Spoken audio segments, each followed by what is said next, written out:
Hello, and welcome to today's Knowledge Share.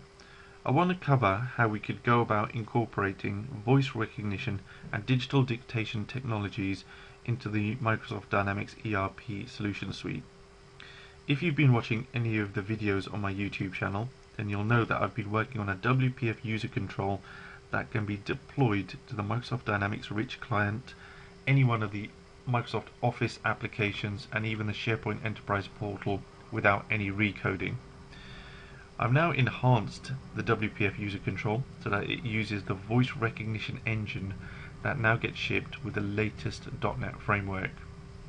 This .NET framework is now available on all Microsoft capable devices.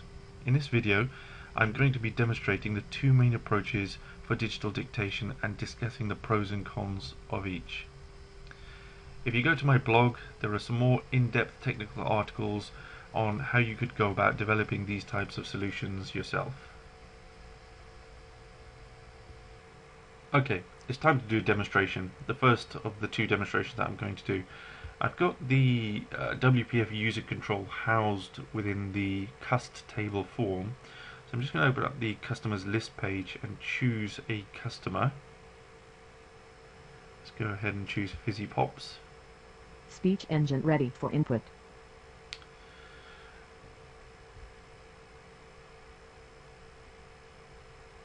Okay, now I've got a fast tab underneath the general section which houses my user control, and we can see that the volume of sales is increasing and Fizzy Pops are asking for greater discounts. So I'm going to go ahead and dictate some notes relating to a recent meeting or a telephone conversation that I had with Fizzy Pops. And as soon as I click this button here, the speech engine will start monitoring the output. So I'm going to stop talking to you and start talking to the computer. I met with the senior partner and negotiation for a new discount structure is going well. Full stop. We hope to finalize by Wednesday and get the data entered into Dynamics by the end of the week. Full stop. End dictate. Dictation ended. Alright, so the minute and you have to take my word for it, I didn't type any of that out. That was all picked up directly by the voice recognition engine. As soon as I mentioned that particular termination phrase, end dictate, then that told the voice recognition engine just to go into sleep mode. I can now go ahead and post the new dictation. Okay, now just to kind of conclude this test, I'm going to choose another record where I know I've got some Speech notes. engine ready for input.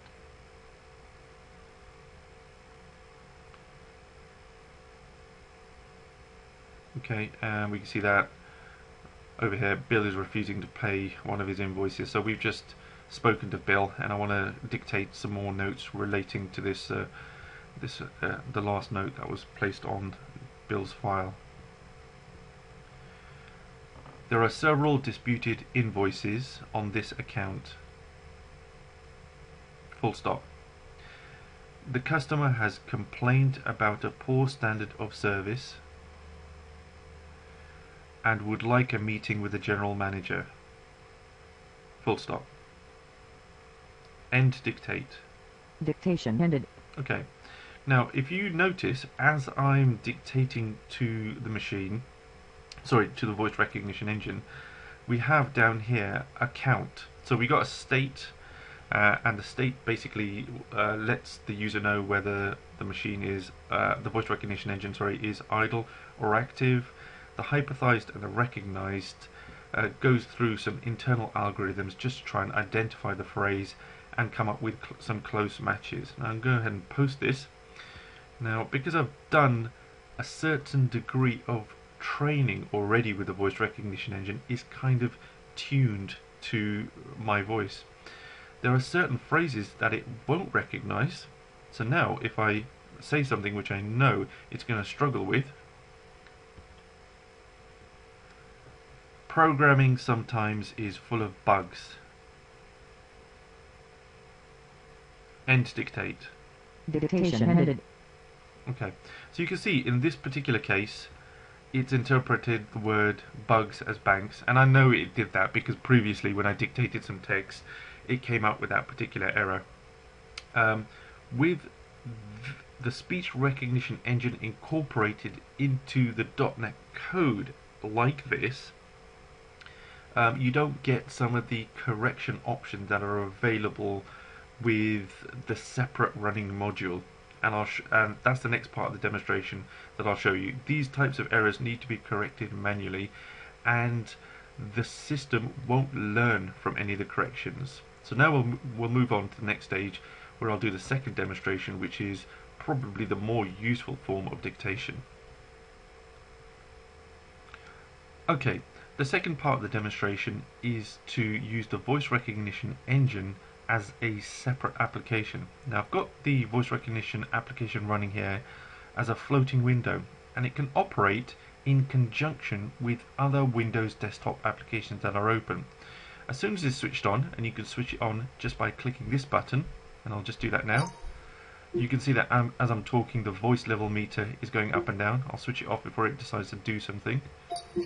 As soon as that's on, and as soon as your cursor is in a text editable field, then whatever the voice recognition engine understands gets typed out into the text field. So let's go ahead and do that, and I'll be able to demonstrate some of the correction and learning options which were not previously available when we were using the API directly. Let's go ahead and go into that customer. Speech engine ready for input. The customer that I was using literally a minute ago.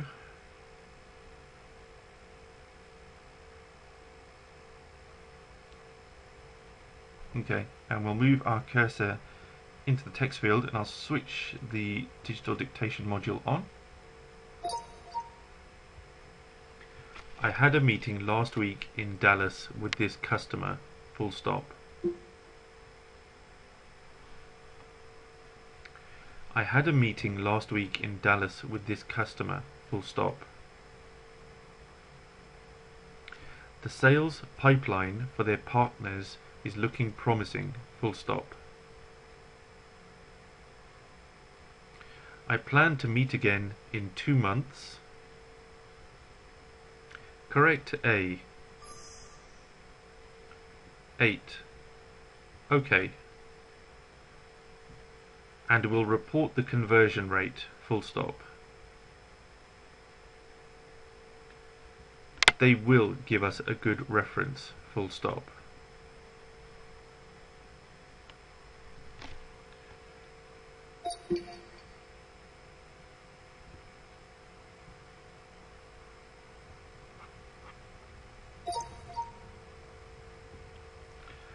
Some of the prospects are asking for samples, comma. Correct samples. 2. OK. But the research department says that they won't be ready for 3 months, comma. Undo that. Full stop. We need to escalate this internally, full stop. Correct instill. Spell it. E S C A L A T E. Okay.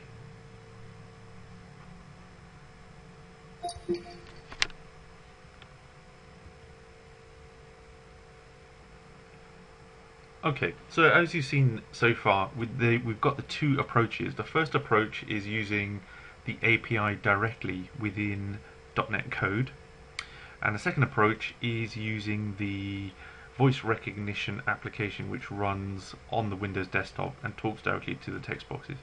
Now the advantage of using the latter is that you can make corrections. You've got more voice recognition editing options, whereas in the former you have to make the corrections yourself via the keyboard.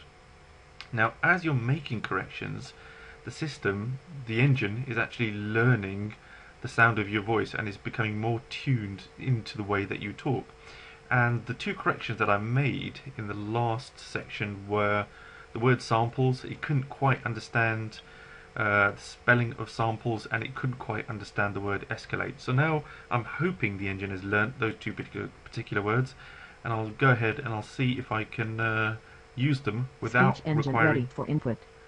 I'll go ahead and see if I can use them now without requiring any further corrections.